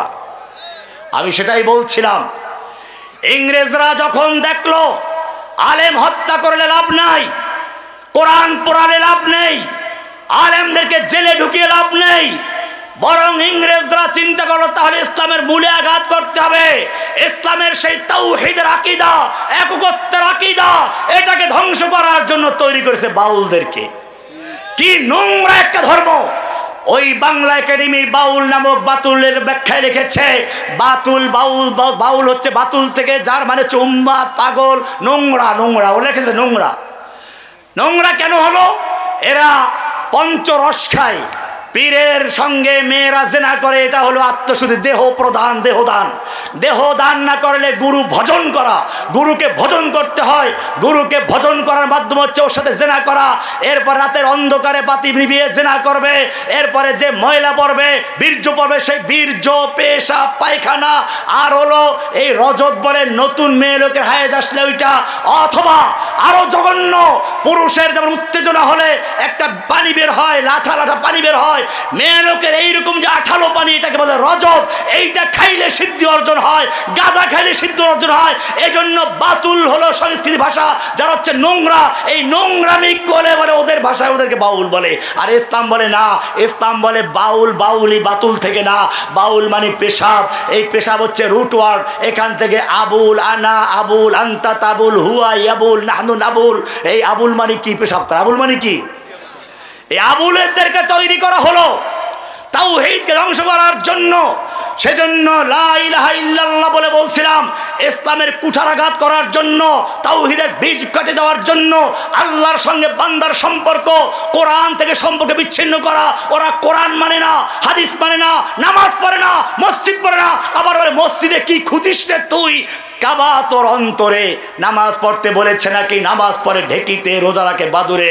ও আমার জাতি, এই নবীর উপরে কোরআন নাজির হলো, সেই নবীর ইতিহাস পড়ো। সারা জীবন তিনি সালাত কায়েম করেছেন কিভাবে?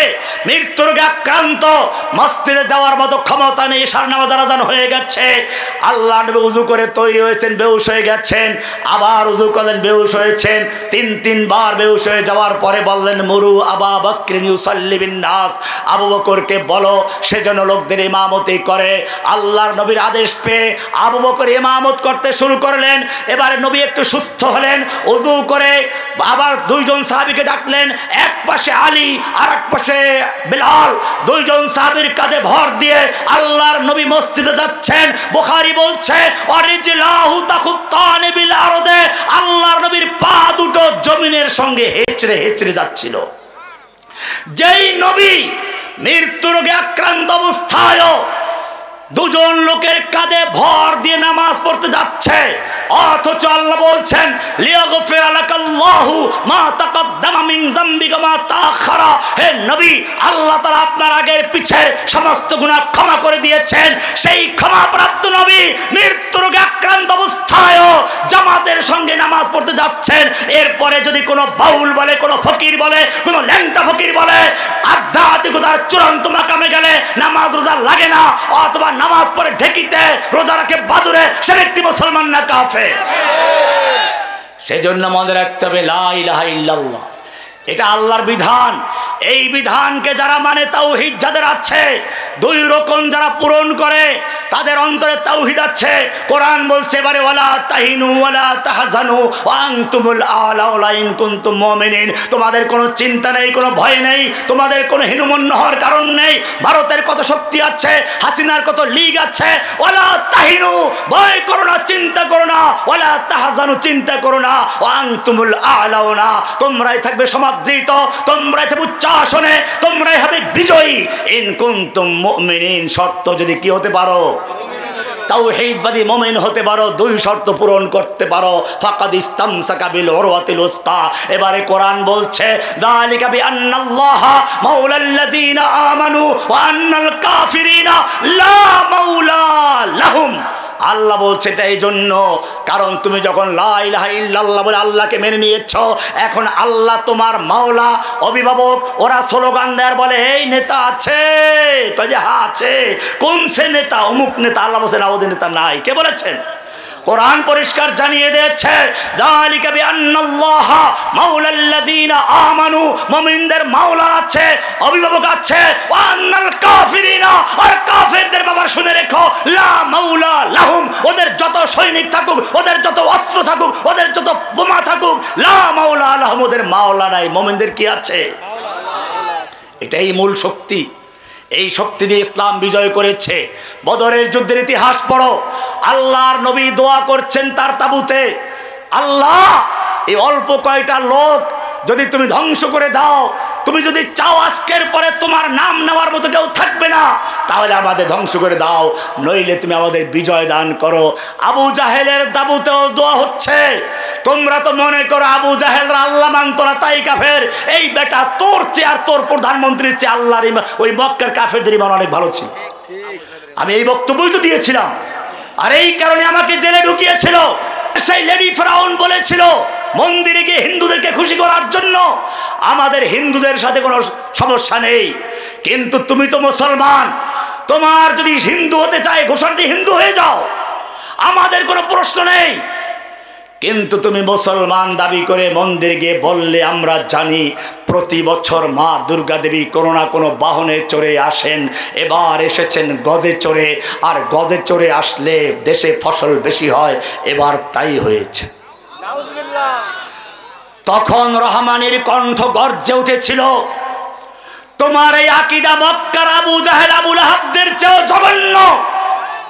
কোরআন থেকে দলিল পেশ করেছিলাম, কোরআন তোমরাও শুনে রেখো। কোরআন বলছে ওয়ালা ইন সালতাহুম মান খালাকাহুম লা ইয়াকুলুন্নাল্লাহ। হে নবী, আপনি যদি মক্কার কাফেরদেরকে আবু জাহেল আবু লাহাবদেরকে জিজ্ঞেস করেন মান খালাকাহুম, কে ওদের সৃষ্টি করেছে, লা ইয়াকুলুন্নাল্লাহ, তারা অবশ্যই বলবে সৃষ্টি করেছেন কে। তুমি আমি যেমন বিশ্বাস করি সৃষ্টিকর্তা আল্লাহ, মক্কার আবু জাহেল আবু লাহাবরা বিশ্বাস করত সৃষ্টিকর্তা কে, আল্লাহ। আরো সামনে চলো, কোরআন বলছে ওয়ালা ইন সালতাহুম মান খালাকাস সামাওয়াতি ওয়াল আরদা ওয়া সাখারাশ শামসা ওয়াল কমার। হে নবী, আপনি যদি মক্কার আবু জাহেল আবু লাহাবদেরকে জিজ্ঞেস করেন কে সৃষ্টি করেছে আসমান এবং জমিন, ওয়া সাখারাশ শামসা ওয়াল কমার, চন্দ্র সূর্য তোমাদের অধীনস্থ করে দিয়েছে কে, লা ইয়াকুলুন্নাল্লাহ, ওই মক্কার কাফেররা বলবে সব করেন কে। আরো সামনে চলো, কোরআন বলছে ওয়ালা ইনসালতাহুম মান নাযালা মিনাস সামাই মাআন, তুমি যদি মক্কার আবু জাহেল আবুল আহাবদেরকে জিজ্ঞেস করো মান নাযালা মিনাস সামাই মাআন, কে আসমান থেকে পানি বর্ষণ করে, ফাহিয়া বিহিল আরদা মিন বাদি মাউতিহা, সেই পানির মাধ্যমে মৃত্যু জমিনকে, শুকিয়ে চৌচির হয়ে যাওয়া জমিনকে তরুতাজা করে ফসল উৎপন্ন করেন কে, ফসল দেয় কে, রিজিক দেয় কে, লা ইয়াকুলুনাল্লাহ, আল্লাহ বলেন মক্কার আবু জাহেল আবুল আহাব কাফেররা বলবে সব করেন কে? তাহলে ফসল দেওয়ার মালিক আপনি আমি যেমন বিশ্বাস করি আল্লাহ, মক্কার কাফেররা বিশ্বাস করতো কাকে? কোনো পার্থক্য আছে? তাহলে যেই লেডি ফিরাউন বিশ্বাস করে দুর্গা দেবী গজে চড়ে আসলে দেশে ফসল হয়, সে মুসলমান না কাফের? সে যেই বিশ্বাস করে তাদের কাছেই চলে গেছে, এটা মনে রাখতে হবে। এজন্য ভয় পেলে চলবে না। কোরআন বলছে ওদের কোনো মাওলা নাই, মুমিনদের মাওলা আছে। মুমিনদের মাওলা কে? কোরআন এবারে তোমাকে বলছে খবরদার, নির্বাচন আসলে কার সাথে জোট করো, কার সাথে দল করো, এটাও কোরআনে আছে। এখন আবার কোরআন আয়াতটা 2 নম্বর বলে দিই। কোরআনে স্পষ্ট বলেছে, আল্লাহ তাআলা বলছেন আল্লাযীনা ইয়াত্তাখিযুনাল কাফিরিনা আউলিয়া মিন দুনিল মুমিনিন, আল্লাযীনা ইয়াত্তাখিযুনাল কাফিরিনা আউলিয়া মিন দুনিল মুমিনিন, যারা মুমিনদেরকে বাদ দিয়ে কাফেরদের সাথে বন্ধুত্ব করে, যারা সরাসরি বলে শরিয়া মানি না, যারা সরাসরি নাস্তিক যে বাউল যে আল্লাহকে গালি দিল সরাসরি তার পক্ষ নেয়, বিবৃতি দেয়, ও মুসলমান, আল্লাহকে নিয়ে যদি কোনো ব্যক্তি তুচ্ছতাচ্ছিল্য করে, আল্লাহর কোরআনকে নিয়ে তুচ্ছতাচ্ছিল্য করে, আল্লাহর নবীকে নিয়ে তুচ্ছতাচ্ছিল্য করে, সে পরিষ্কার কাফের, মুরতাদ। সে ব্যক্তির বউ যদি মুসলমান হয় তালাক হয়ে যায়, তাকে মুসলমানদের কবরস্থানে দাফন করা জায়েজ নেই, সে মুরতাদ। ইসলামী শাসন হলে পরে তার বিচার হবে মৃত্যুদণ্ড। কোরআন বলছে আল্লাযীনা ইয়াত্তাখিযুনাল কাফিরিনা আউলিয়া মিন দুনিল মুমিনিন, সূরা নিসা 139 নম্বর আয়াত, ভালো করে শুনুন। আল্লাযীনা ইয়াত্তাখিযুনাল কাফিরিনা আউলিয়া মিন দুনিল মুমিনিন, যারা মুমিনদেরকে বাদ দিয়ে কাফেরদেরকে বন্ধু বানায়, দোস্তি করে, আয়াবতাগুনা ইনদাহুমুল ইজ্জাহ, আল্লাহ বলছেন ওরা কি ওদের কাছে কি ইজ্জত চায়, সম্মান চায়, পাওয়ার চায়? ওদের নরেন্দ্র মোদী আছে, ওদের লীগ আছে, ওদের কি আছে, শ্রমিক লীগ আছে, যুবলীগ আছে, ধর্ষক লীগ আছে, পুলিশ লীগ আছে। আয়াবতাগুনা ইনদাহুমুল ইজ্জাহ, ওরা কি ওদের কাছে ইজ্জত চায়, পাওয়ার চায়? আল্লাহ বলে শুনে রেখো, ফাইনাল ইজ্জাতা লিল্লাহি জামিআ, সব পাওয়ারের মালিক কে? আল্লাহ। বলছিলাম বদরের যুদ্ধে আবু জাহেলও দোয়া করছে, এইটা প্রমাণ দিলাম যে আবু জাহেলরা আল্লাহ মানত। বলে তাহলে সমস্যাটা কোন জায়গায়? ওরা মূর্তি পূজা করে, আমরা মূর্তি পূজা করি, এই তো। আল্লাহ বলছেন না, এটাও বড় সমস্যা না, কারণ মূর্তি ওরা অলিদেরকে, অলি বুজুর্গ মারা গেলে তাদেরকে আগুনে পোড়াইয়া তারপরে মূর্তি বানাইয়া মাটির উপরে রাইখা তারপরে শাড়ি পরায়, গয়না পরায়, খাওন দেয়, প্রার্থনা করে। আর তোমরা তোমাদের অলিদেরকে মারা গেলে মাজারে রাইখা, কবরে দিয়ে মাটির নিচে রাইখা উপরে সেই একই কাম করো, চাদর দাও, টাকা দাও, পয়সা দাও, মোমবাতি দাও, পশু জবাই করো, প্রার্থনা করো। পার্থক্য আছে? একটা পার্থক্য আছে, মাটির নিচে আর উপরে, ঠিক কিনা? এই কারণে দেখেন, ওই যে বলছিলাম শুরুতে ইয়া আইয়ুহান নাস, নাস যখন বলে তখন সবাইকে বলে। এইখানে মজার একটা আয়াত বলি, তারপরে মূল আলোচনা আবার ফিরে আসবেন ইনশাআল্লাহ। কোরআন বলছে ইয়া আইয়ুহান নাস, কি বলেছেন? নাস যখন বলে তখন হিন্দু, বৌদ্ধ, মুসলমান, খ্রিস্টান সব মানুষকে ডাক দিয়ে বলেন ইয়া আইয়ুহান নাস। কি বলতে চাচ্ছেন? দরিবা মাসালুন ফাসতামিউ লাহ, তোমাদেরকে বুঝানোর জন্য আমি একটা উদাহরণ দিচ্ছি, উদাহরণ কান লাগাইয়া শুনো, মনোযোগ দিয়ে শুনো। ইন্নাল্লাযীনা তাদউনা মিন দুনিল্লাহ, তোমরা আল্লাহর পরিবর্তে যাদেরকে ডাকো, মাটির উপরে রাইখা ডাকো, হিন্দুরা মাটির নিচে রাইখা ডাকো, বাজার পূজারী মুসলমানরা, তোমরা আল্লাহর পরিবর্তে যাদেরকে ডাকো, মাটির উপরে হোক নিচে হোক, লা ইয়াখলুকু যুবাবান ওয়ালা বিজতামাউ লা, ওরা সবাই মিলে একটা মাছিও তৈরি করতে পারবে না। মাছি, মাছি কি বলেছেন? ইলাহুল আলামিন তুমি মাছির কথা কেন বললা, হাতির কথা বলতা, গরুর কথা বলতা, বনুসারের কথা বলতা? আল্লাহ বলছেন কেন বলছি শুনো, ওই মাজারের সামনে যে খাবার দেওয়া থাকে, তুমি যদি ছিনতাই করতে যাও, তোমার যতই ক্ষুধা লাগুক, লাঠিয়াল বাহিনী পিটাইয়া তোমাকে ভাগাইয়া দিবে, তুমি টাকা নিতে পারবে না, পয়সা নিতে পারবে না।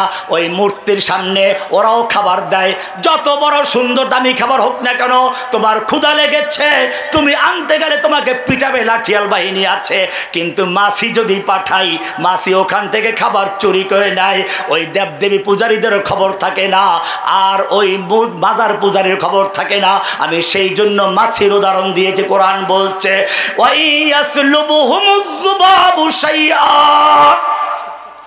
ওরা মাছি তৈরি করা তো দূরের কথা,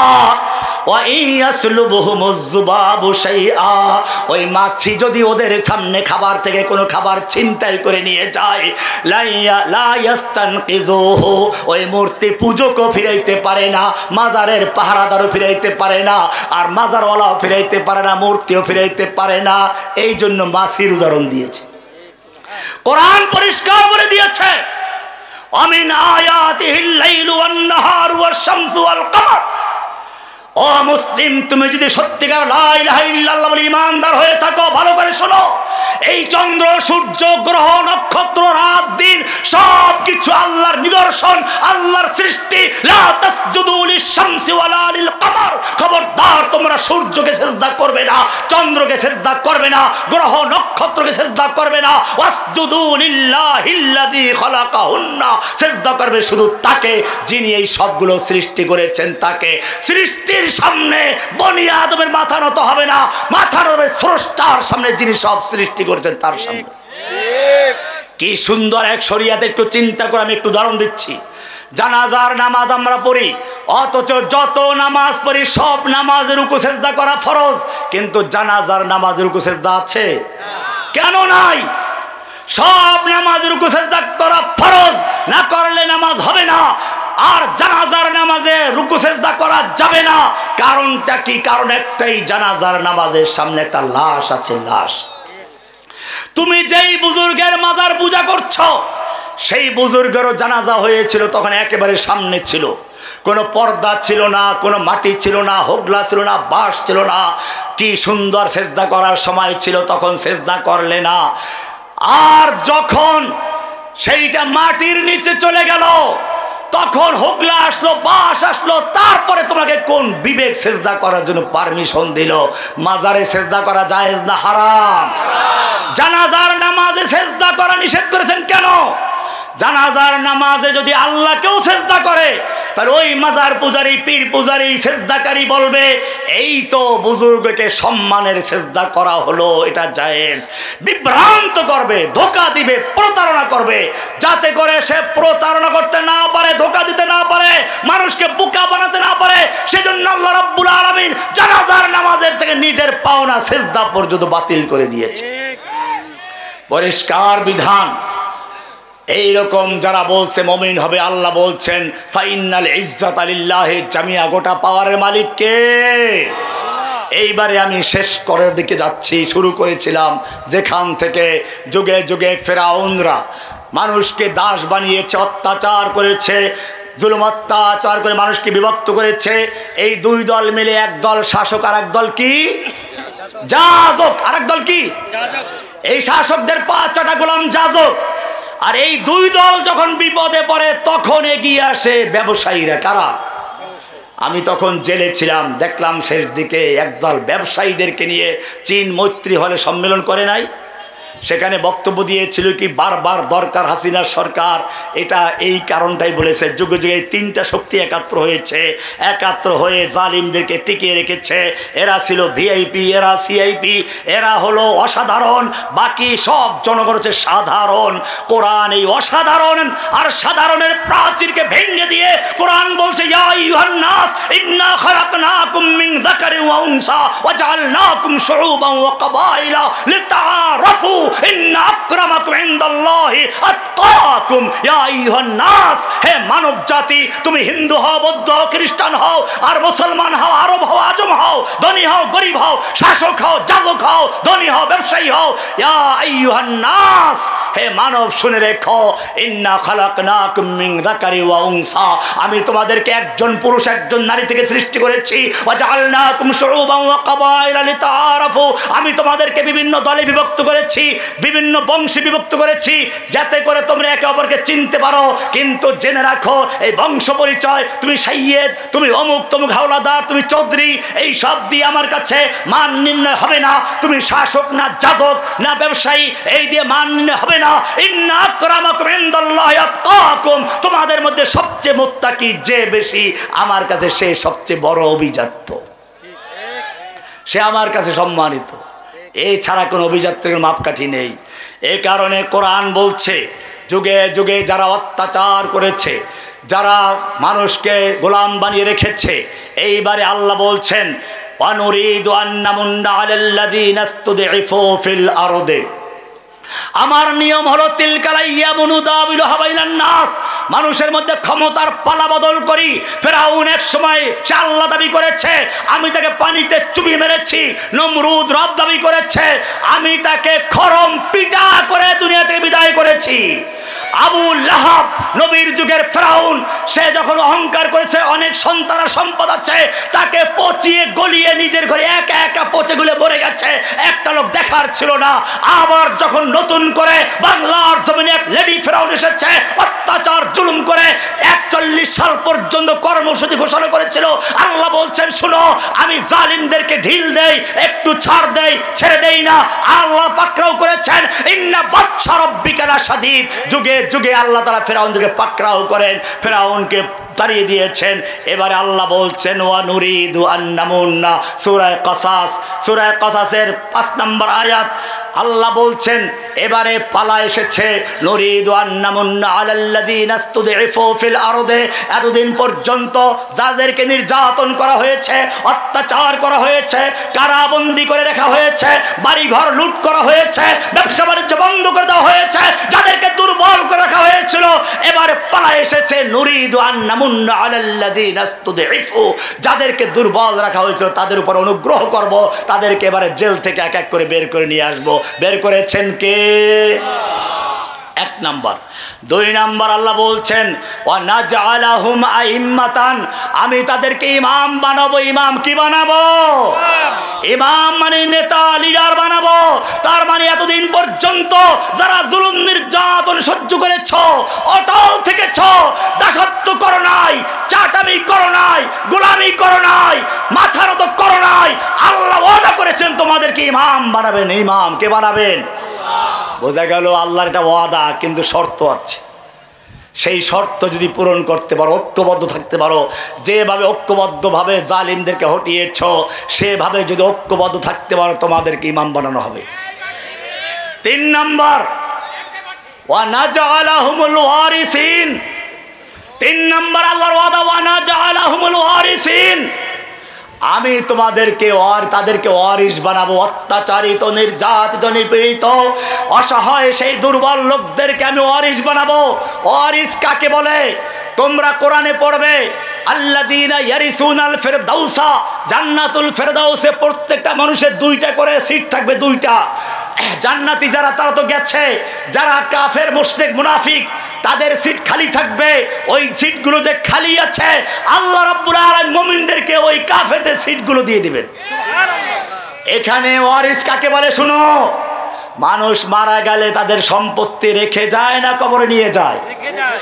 অবশ্য ফেরাউন তো কিছু নিয়ে গেছে, তো নিয়ে যাওয়ার পরেও কিন্তু 832 ভরি স্বর্ণ পাওয়া গেছে, আরো নাকি আছে। আল্লাহ বলছেন ওরা পালিয়ে গেছে, ওদের যত রেখে যাওয়া সম্পত্তি সবগুলো তোমাদের ওয়ারিসসূত্রে প্রাপ্ত সম্পত্তি। এই 32 নম্বর আবু সাঈদের বাপকে ডেকে দিয়ে দাও। কোরআনের ভাষা অনুযায়ী এটা আবু সাঈদের বাপের পাওনা। ওদের যত ব্যবসা বাণিজ্য আছে, ওদের বাড়িঘর আছে, যারা পা হারিয়েছে, চোখ হারিয়েছে, যারা পঙ্গু হয়েছে, তাদেরকে এনে ওদের ব্যবসা বাণিজ্য বাড়িঘর গুলোর ওয়ারিশ বানিয়ে দাও। কে ওয়ারিশ বানিয়েছেন? এটা আল্লাহ প্রদত্ত অধিকার, ফিরিয়ে দাও। 3 নাম্বার গেল। 4 নাম্বার এইবার আসল জায়গা, অনুমাক্কিনা লাহুম ফিল আরদ, অনুমাক্কিনা লাহুম ফিল আরদে, আমি তোমাদের যারা নির্যাতিত হয়েছে তাদেরকে ক্ষমতা দান করব, ক্ষমতা, শাসন ক্ষমতা তোমাদের হাতে আসবে। এরপরে আল্লাহ 5 নাম্বার বলেছেন ওয়ানুরিয়া ফিরআউনা ওয়া হামানা ওয়া জুনুদাহুমা মিনহুম মা কানু ইয়াহজারুন। আর একটা জিনিস তোমাদেরকে দেখাবো, ওই ফেরাউন হামানদেরকে আমি সরাসরি মারি না, ওদেরকে জীবিত রাখি। আর নুরিয়া কেন দেখাবার জন্য ফেরাউনকে আমি চুবিয়ে মেরেছি, সে দেখে গেছে মুসার বিজয়। আমি নমরুদকে জুতা পিটাই করে আস্তে আস্তে মেরেছি, আবু লাহাবকে আমি পচিয়ে গলিয়ে মেরেছি। এমনি ভাবে তোমার দেশের ফেরাউনকে আমি অপমান করে পালাতে বাধ্য করেছি। এখন তাকিয়ে তাকিয়ে দেখছে তার ফাঁসির রায় হয়ে গেছে, তার লোকদেরকে পিসমোড়া করে হ্যান্ডকাপ লাগাচ্ছে, তার লোকেরা কচু পাতা কলা পাতা বিছিয়ে জঙ্গলে মাসার কামার খাচ্ছে। এরকম ভাবে এক একজনকে অপমান করে করে দেখাচ্ছি। আল্লাহ বলছেন ওয়ানুরিয়া ফিরআউনা ওয়া হামানা ওয়া জুনুদাহুমা, আমি দেখাতে চাই, দেখিয়ে দিব ফেরাউনকে, হামানকে এবং তার সৈনিকদেরকে মিনহুম মা কানু ইয়াহজারুন, তারা যেটা ভয় করছিল সেটাই। কে বলেছেন? এইটা আল্লাহর ওয়াদা। এই ওয়াদা পাওয়ার জন্য শর্ত আছে, ঐক্যবদ্ধ হও। এটা আপনারা আমার দৃষ্টিভঙ্গি ভালো করে জানেন যে আমি ভোট জোটের সাথে নেই, কিন্তু তারপরেও আমি চাই বাংলাদেশের সমস্ত দলগুলো যেভাবে জুলাই আগস্টে ঐক্যবদ্ধ হয়েছিল সেরকম ঐক্যবদ্ধ হয়ে কাজ করুক। আমি এক্ষেত্রে বলবো বিএনপিকে এই দেশের মানুষ ভালোবেসেছিল এক সময়। বাংলাদেশে 2টা বলয় ছিল, 2টা ছাতা ছিল। একটা ছাতা ছিল ভারতের দালাল ভারতপন্থী, আর একটা ছিল ভারত বিরোধী। একটা ছিল ইসলামের পক্ষের শক্তি, আর একটা যে ইসলামের বিপক্ষের শক্তি। ইসলামের বিপক্ষের যত শক্তি ছিল, নাস্তিক, মুরতাদ, বাউল, কাদিয়ানি, সবগুলো একটা ছাতার তলে জড়ো হয়েছিল। সেই ছাতার নাম ছিল হাসিনা। অপর দিকে আর একটা শক্তি জিয়াউর রহমানকে ভালোবেসেছিল, বিসমিল্লাহ সংযোজন করেছিলেন, তিনি আল্লাহর প্রতি পূর্ণ আস্থা সংযোজন করেছিলেন। খালেদা জিয়াকে ভালোবেসেছিলেন, তিনি বারবার বলেছিলেন আমি ইসলামের পক্ষের শক্তি, ইসলামী মূল্যবোধের শক্তি, সেজন্য ভালোবেসেছে। বিএনপিকে ইসলামের বিরোধী শক্তি হিসেবে মানুষ দেখতে চায় নাই। সেজন্য বলবো যদি বিএনপি আবার দেশের জনগণের ভালোবাসা লাভ করতে চায়, আমি জানি বিএনপির মধ্যে অনেক লোক নির্যাতিত, নিপীড়িত হয়েছে, অনেক ধার্মিক তাদের মধ্যে আছে। জেলখানায় যেহেতু আমি দীর্ঘদিন ছিলাম, জামাতের নেতৃবৃন্দর সঙ্গে আমার প্রায় সবার সঙ্গে সাক্ষাৎ হয়েছে। তাদের অনেক সুন্দর আচরণ আমল আমি দেখেছি স্বচক্ষে। বিএনপির অনেক নেতাদেরকে আমি দেখেছি কিভাবে নির্যাতন করা হয়েছে। কাউকে ক্যামেরা লাগিয়ে দেওয়া হয়েছে রুমের সামনে, কাউকে আমার আশপাশে নির্যাতনে নির্বিচারে তাদেরকে নির্বাসন দেওয়া হয়েছে, নির্জনবাসী দেওয়া হয়েছিল, বেরি পড়ানো হয়েছিল। এরকমভাবে সব দলের লোকেরা নির্যাতিত হয়েছে। হেফাজতের মামুনুল হক সাহেবকে তো আমার রুমেই আমার বলকে দিয়েছিল কয়েকদিন পর্যন্ত। এভাবে সবাই আমরা নির্যাতিত। যেভাবে জুলুম নির্যাতনের মোকাবেলায় আমরা সেই সময় দাঁড়িয়েছিলাম, যদি আমরা এখনো দাঁড়াতে পারি, বাংলাদেশের দিকে ভারতের ক্ষমতা নেই চোখ তুলে তাকাবার। যদি চোখ তুলে তাকায়, এদেশের তৌহিদি জন সেই চোখ তুলে ফেলবে, হাত বাড়ালে হাত কেটে ফেলবে, পা বাড়ালে পা ভেঙে দিবে। ইনশাআল্লাহ সাহায্য করার মালিক কে?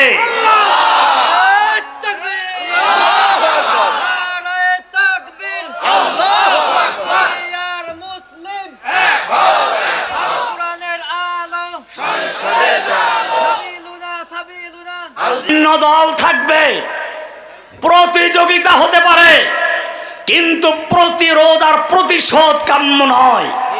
যদি প্রতিশোধ আর প্রতিরোধের দিকে যাও, তাহলে জেনে রাখবে শয়তান যেরকম ভাবে ওই যে জান্নাতের ভিতরে তো আদম ছিল, সে তো বহিষ্কার হয়েছিল, তাহলে আদমকে ধোঁকা দিয়েছিল কেমনে?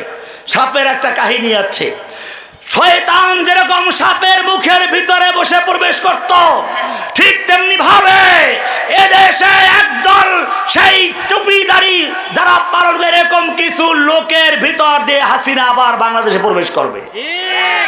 সেজন্য যদি সবাই ঐক্যবদ্ধ না হতে পারো, তাহলে জেনে রাখো যে দলগুলো ইসলামের পক্ষে কমপক্ষে একাত্র হয়েছে তারা একাত্র হয়ে যাও। আমি সেদিন চরমনায় গিয়েছিলাম, এটা চরমনায়ের সাথে একাত্র হওয়ার জন্য নয়। অনেকে ভুল বুঝতে পারে। সেদিন আমার চরমনায় যাওয়ার উদ্দেশ্য ছিল এই, ইসলামী দলগুলো যেভাবে ঐক্যবদ্ধ হয়েছে এই ঐক্যবদ্ধ শক্তিকে সমর্থন জানাবার জন্য আমি সেখানে গিয়েছিলাম, এর বেশি কিছু নয়। এজন্য মনে রাখবেন, আজকে আল্লাহর ওয়াদা আমরা শুনালাম, আমরা চাই বাংলাদেশের তৌহিদি জনতা ঐক্যবদ্ধ হোক, চাই সে বিএনপি করুক, জামাত করুক, আর ইসলামী আন্দোলন করুক, আর মজলিস করুক। যেভাবে এখন মাঠে নেমেছে, কোনো প্রতিরোধ বা প্রতিশোধ না নিয়ে ঐক্যবদ্ধ আমরা থাকি। প্রতিযোগিতা হোক, সুন্দরভাবে দেশে মানুষ বসবাস করুক। একটা জালিমকে আমরা হটিয়েছি, নতুন কোনো জালিম এখানে আর বসতে না পারে, সেজন্য ঐক্যবদ্ধ থাকতে হবে। আল্লাহ সুবহানাহু ওয়া তাআলা কোরআনের যে বিষয়গুলো আলোচনা হলো সেগুলো আমল করার তৌফিক দান করুন, আমিন। এই মাহফিলের যারা আয়োজন করেছে আল্লাহ সুবহানাহু ওয়া তাআলা তাদের সকলকে কবুল করুন, আমিন। এই মাহফিলের জন্য যারা অর্থ দিয়ে, শ্রম দিয়ে, পরামর্শ দিয়ে যেভাবে সাহায্য করেছেন, সকলের নাজাতের জন্য আল্লাহ মাহফিলকে কবুল করুন, আমিন। ওয়া সাল্লাল্লাহু তাআলা আলা নবিয়িনা মুহাম্মদ ওয়া আলা আলিহি ওয়া সাহবিহি আজমাইন।